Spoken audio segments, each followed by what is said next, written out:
যেখানে প্রয়োজন সেখানেই হিজবুল্লাহর ওপর হামলা, নেতানিয়াহুর কড়া হুঁশিয়ারি।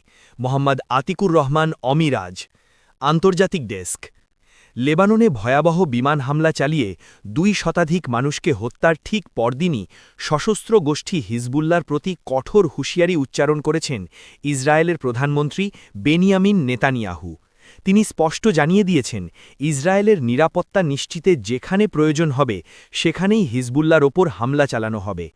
নেতানিয়াহুর বার্তা ও লক্ষ্য। সামাজিক যোগাযোগ মাধ্যম এক্সে অর্থাৎ সাবেক টুইটারে দেওয়া এক বার্তায় নেতানিয়াহু ইসরায়েলের এই অনমনীয় অবস্থানের কথা তুলে ধরেন। কঠোর হুঁশিয়ারি। তিনি বলেন, প্রয়োজনবোধে যে কোনো স্থানে গিয়ে হিজবুল্লাহর ওপর হামলা চালাবে ইসরায়েল। মূল লক্ষ্য, ইসরায়েলের উত্তরাঞ্চলের বাসিন্দাদের সম্পূর্ণ নিরাপত্তা নিশ্চিত না হওয়া পর্যন্ত এই আঘাত অব্যাহত থাকবে বলে তিনি ঘোষণা দেন। স্পষ্ট বার্তা।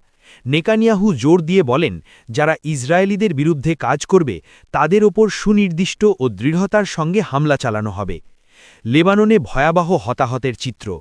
গত ২ মার্চ থেকে লেবাননে হিজবুল্লাহর বিরুদ্ধে অভিযান পরিচালনার কথা বলে হামলা চালিয়ে যাচ্ছে ইসরায়েল।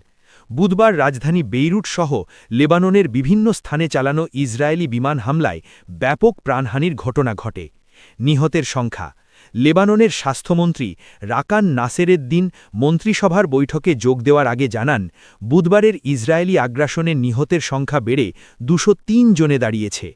এর আগে দেশটির স্বাস্থ্য মন্ত্রণালয় ১৮২ জন নিহতের কথা জানিয়েছিল। আহতের সংখ্যা। এই হামলায় আহত হয়েছেন অন্তত ১,০০০-এরও বেশি মানুষ। ইরানের প্রতিক্রিয়া ও যুদ্ধবিরতি লঙ্ঘন। ইসরায়েলের এই চলমান হামলা ভূ-রাজনৈতিক উত্তেজনা আরও বাড়িয়ে দিয়েছে। জানা গেছে, ইরান ও যুক্তরাষ্ট্রের মধ্যে একটি যুদ্ধবিরতি চুক্তি থাকা সত্ত্বেও ইসরায়েল লেবাননে এই হামলা অব্যাহত রেখেছে। এই পরিস্থিতিতে ইরান তীব্র প্রতিক্রিয়া ব্যক্ত করে জানিয়েছে, লেবাননে ইসরায়েলের এই চলমান হামলা তেহরান যুক্তরাষ্ট্র যুদ্ধবিরতি চুক্তির একটি গুরুতর লঙ্ঘন। তথ্যসূত্র আল জাজিরা ও বিবিসি।